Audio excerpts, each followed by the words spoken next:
But in terms of like development of vaccines and everything, yeah, that's going to take some time. But in the meantime, there's a lot that we can do to treat these cases. So Ebola, for example, yeah, Ebola vaccines have come out, but at the peak of the massive outbreak in West Africa that killed tens of thousands of people, the best treatment that they had was just rehydrating people because they were losing so many body fluids, right? Yeah. A lot of viruses don't really have an effective cure because the way that the biology of viruses works. So for bacterial infections and fungal infections, you have antibiotic and antifungal drugs. That the way that they work is based on the life cycle of those bacteria and those fungi.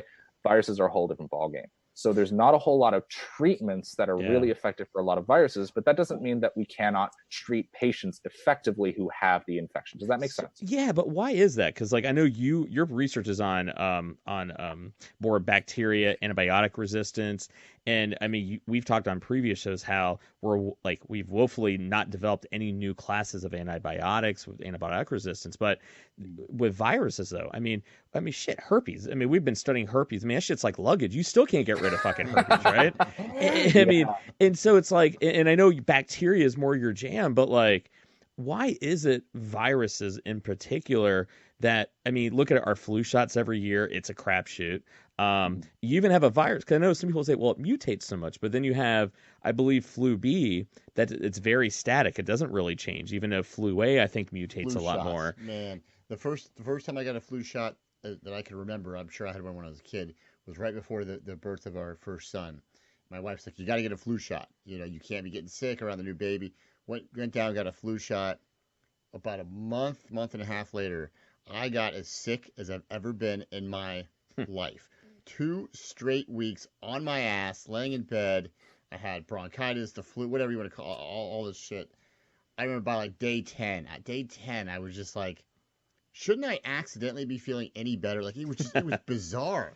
My wife's like, oh, it's the man flu. I'm like, no, I think this is like the new Spanish flu 2.0. Like, I thought I was dying. And I told her, I said, because my wife's a nurse, and I said, man, you told me to get a flu shot, and I get the flu. The worst I've ever had it in my life. I'll never let her forget that. I still get one every year now, but I mean, you know. So yeah, we're getting to this with a whole lot of questions, but it's real. This is all really important. This is the shit everyone asks on a daily basis, and it's like, all right, why are viruses so hard to figure out? Like we seem like we're nowhere closer to figuring it out. Yeah. So let's talk about antivirals and antibiotics, how they work and what makes them different. And then I definitely want to talk about vaccines and flu shots as well, because we've talked about this before in the show, and I think it's now more than ever, it's more important, right?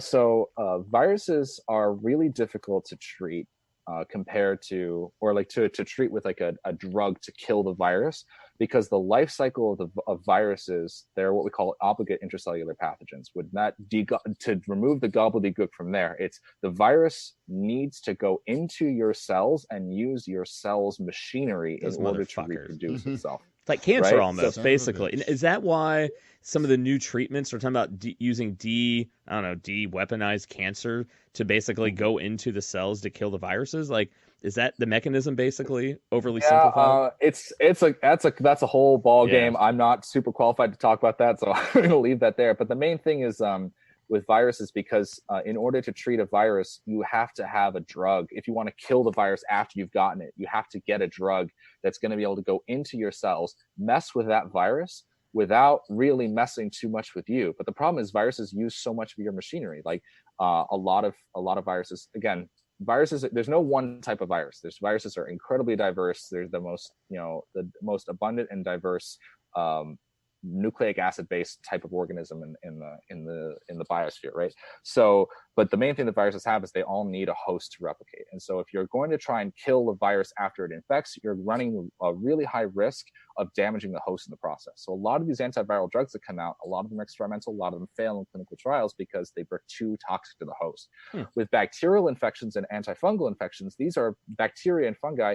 They occupy parts of your body and they grow inside your body, but they're their own independent cells in most cases. Some bacteria can like go into your own cells, and those are more complicated to treat.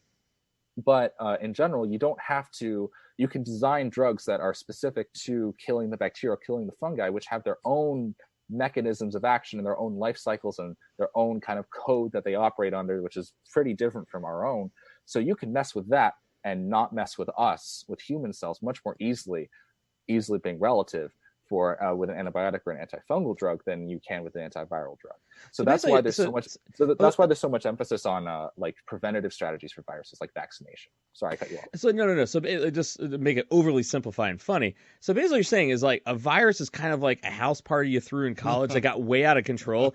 You're not getting the people out of the house. So that's when you start hiding like your parents' vases, like trying to limit the amount of damage that the party can do. And eventually, the party, everyone will just party themselves out, you know, and then you clean up the next day. Is that basically that's the best thing we got?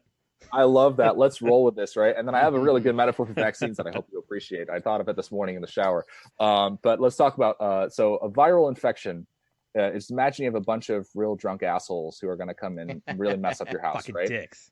A viral infection, those guys get into your house and then they start wreaking havoc.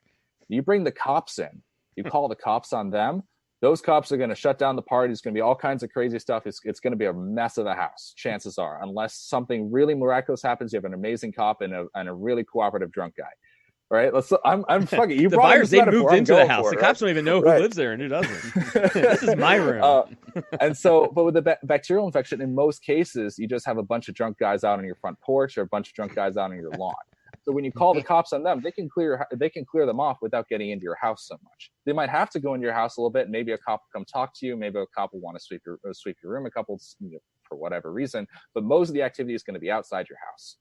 So that's kind of the easiest way. If you imagine the house being like your cells, like the cells in your body, like that's kind of the metaphor that makes the most sense. I think literally, you don't need to get a master's degree. Don't pay all that money. Just write a book, virology, for dummies. It's like a fucking house party, man. It's like, oh man, that is